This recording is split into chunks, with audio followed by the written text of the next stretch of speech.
देखिए तो इस महत्वपूर्ण विषय वस्तु को समझेंगे। बहुत इंपॉर्टेंट तथ्य है अकबर के टॉपिक से अगर हम बात कर रहे हैं तो गुजरात विजय, जैसा कि कई बार परीक्षा में यहाँ से क्वेश्चन भी बनते हैं।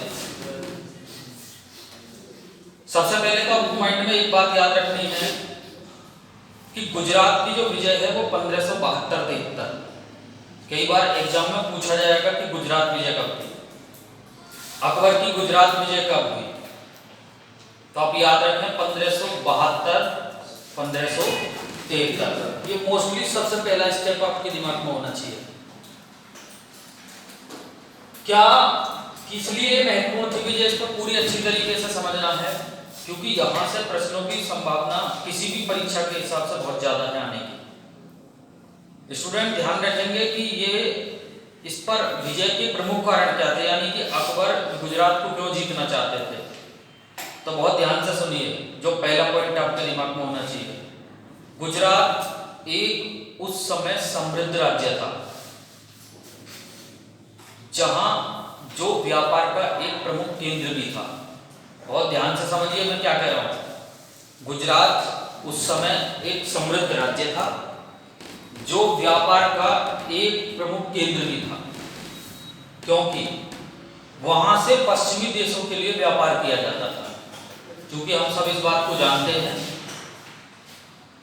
कि गुजरात समुद्र के किनारे है, पश्चिम में है, अरब सागर के किनारे है, तो वहां से पश्चिमी देशों के लिए व्यापार होता था। तो गुजरात एक समृद्ध राज्य के साथ साथ एक व्यापार का बहुत महत्वपूर्ण केंद्र भी था। बहुत ध्यान से सुनना, पहला कारण जो अकबर का था गुजरात विजय का, यानी कि ये उनके मन में थिंक थी। दूसरी थिंक क्या थी, जितने लोग मुगल हज की यात्रा पर जाते थे, आप देखेंगे उधर से ही समुद्र के रास्ते सऊदी अरब उस साइड ही पड़ता है, तो जितने मुगल लोग हज की यात्रा पर जाते थे तो उस समय उस राज्य यानी कि उस क्षेत्र में पुर्तगालियों का अधिकार था। क्लियर? पुर्तगाली क्या करते थे कि जो भी मुगल हज की यात्रा पर वहां से निकलते थे, जाते थे, तो उनको वो लूटते थे।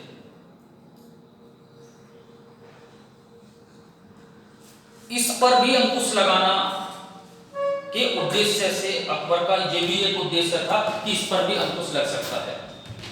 तो आप देखेंगे पहला तथ्य लगभग मेरे हिसाब से समझ में आया होगा कि गुजरात इसलिए इंपोर्टेंट था कि एक तो पश्चिमी देशों का व्यापार होता था वहां से।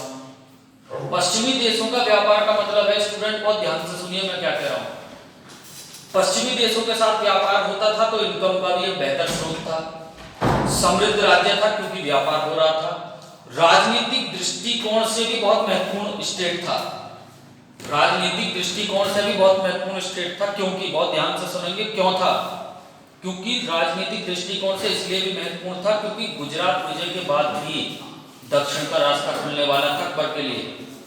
बहुत ध्यान से सुनना है, गुजरात विजय के बाद ही दक्षिण का रास्ता खुलने वाला था अकबर के लिए। जिस समय अकबर ने वहां यानी कि गुजरात विजय के दौरान अब वहां के शासक कौन थे, मुजफ्फर शाह तृतीय।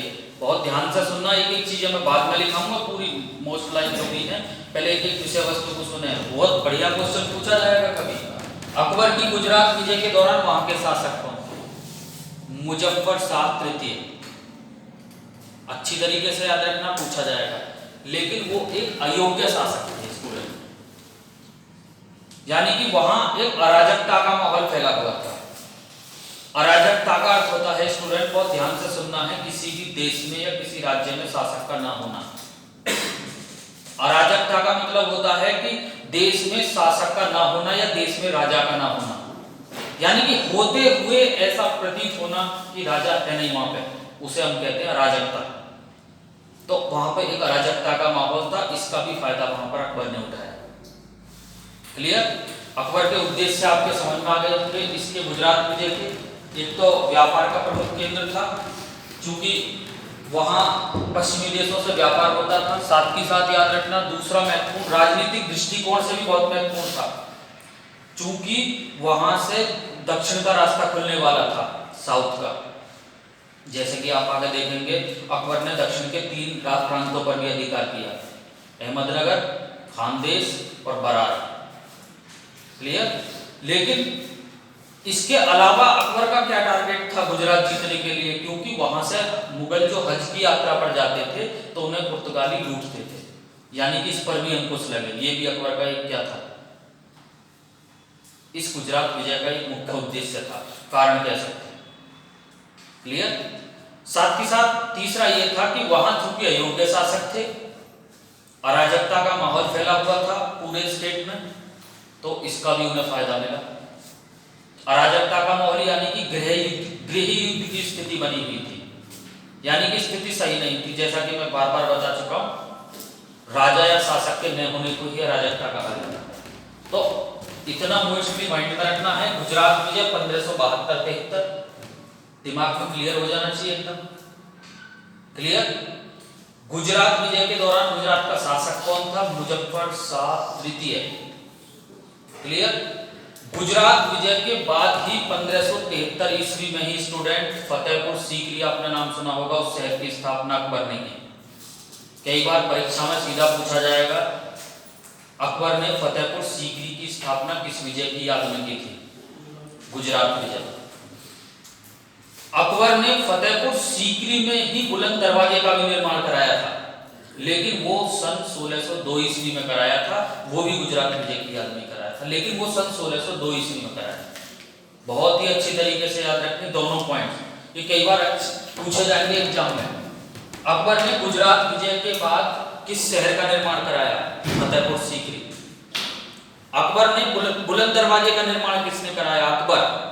लेकिन कहां कराया, दूसरा फैक्ट ये, फतेहपुर सीकरी ने।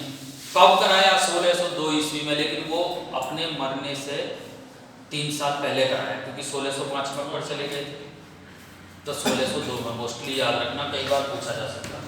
तो ये एक बेहतर पॉइंट है जो कई बार परीक्षा में यहाँ से पूछा जा सकता है क्वेश्चन। इसके अलावा आपने नाम सुना होगा अब्दुल रहीम खाने खाना।